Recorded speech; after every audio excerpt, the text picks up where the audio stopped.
آقا سلام، ارادت. من قبلا خیلی چاق بودم، لاغر شدم، الان دوباره چاقم که میخوام لاغر بشم. امروز رفتم دویدم. مثلا من الان داشتم وارد این فکرها میشدم که چرا مثلا فلانی جوابمو نداده یا دیر سین کرده یا نمیدونم از این دست چیزایی که مرتبط با طرحواره طرد شدگیه، چون که من مدت هاست دارم با این طرحواره میجنگم و خیلی هم طرحواره بدیه و خیلی هم سخته، ولی همیشه دویدنه بهم کمک میکنه که اینو نداشته باشم. آقا همیشه دویدن خیلی کمک میکنه. یعنی من هر موقع که اون طرحوارم اصطلاحش بالا اومدنه، طرحوارم میاد بالا، میرم میدوام یا یه ورزش خیلی سنگین میکنم که دهنم صاف بشه. بعد این خیلی بهم کمک میکنه که اون طرحواره بره پایین، دوپامینم میره بالا و اون دوپامینه علاوه بر این که باعث میشه حالم خوب بشه، باعث میشه که بهتر فکر کنم و تصمیمات درستری بگیرم. این دوپامین میتونه باعث افزایش پروداکتیویتی هم بشه، باعث افزایش این بشه که تصمیمات درستری بگیریم. مثلا الان من میخوام بشینم بعد از دویدنه روی مقاله کار کنم. راستی بچه، من اپلیکیشنی که استفاده میکنم برای اینکه ببینم چقدر دویدم استراواست. این منم و آیدیم اینه که امروز 3 کیلومتر دویدم. خوشحال میشم اگه اونجا فالوم بکنین. البته هیچ چیز خاصی نداره، یعنی فالو کردنه مثل اینستاگرام، مثلا میبینی که فلانی چقدر دوید، پس منم برم بدوم. یعنی دقیقا همین کاری که من الان اینجا دارم میکنم، میگم آقا دویدم که شاید شما هم بریم بدوین.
سلام.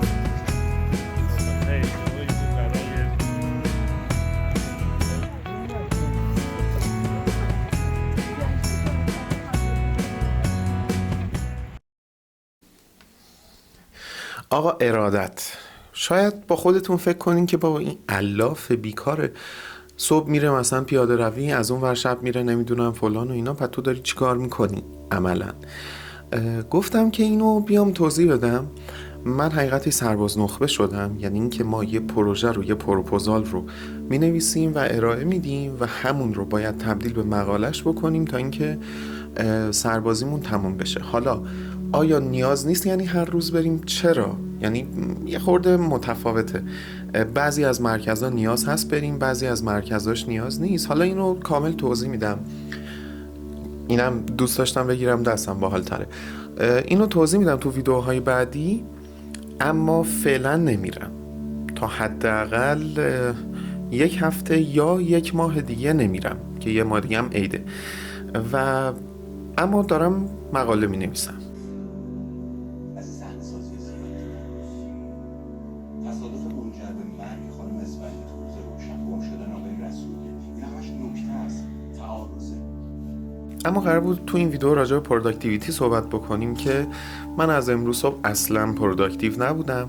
رفتم قدم زدم، بعد یکی از دوستامو دیدم، بعدش نشستم این گناه فرشته و دفتر یادداشت رو دیدم، اما الان میخوام مقاله کار کنم.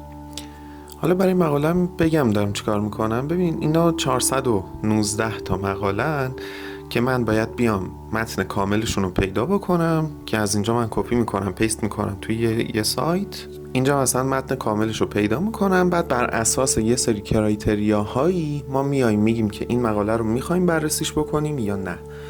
و برای این 419 تا من 2 هفته فرصت دارم، یعنی یه جورایی روزی فکر کنم 30 تا یه بار تقسیم کردم که الان من باید بشینم سهمیه امروزم رو 30 تا رو اسکن بکنم ببینم که نیازشون داریم یا نه.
روزایی که من یکم کلم عصبانی تره دویدن خیلی کمک میکنه بهم که حالم بهتر بشه در مجموع. مثلا به بچه ها گفتیم که به این بدوین. آقای مهیار گفتم نمیدم شخصی به خدا اگه 1 کیلومتر دویده باشه تو عمرش.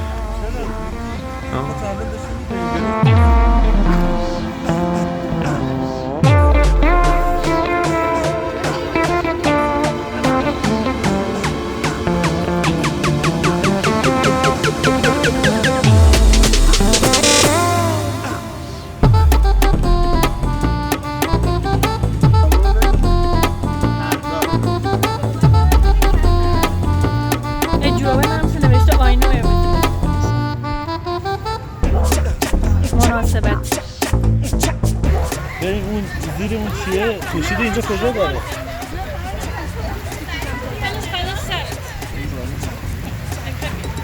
چی؟ بعد از 100 سال کرمانم بارون اومد. شانس ما یه روزی ما اومدیم بیرون امروز بارون اومد. امسال اولین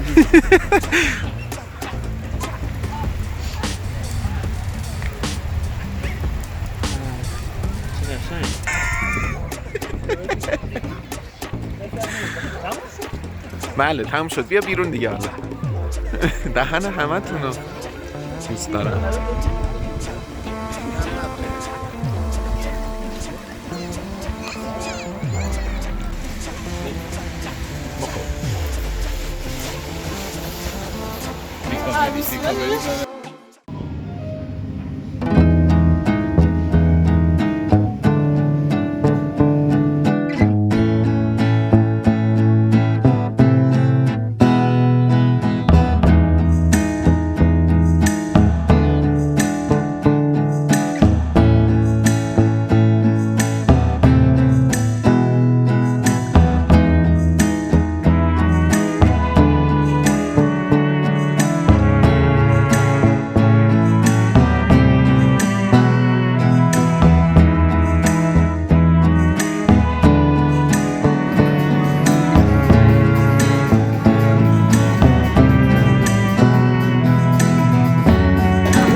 آها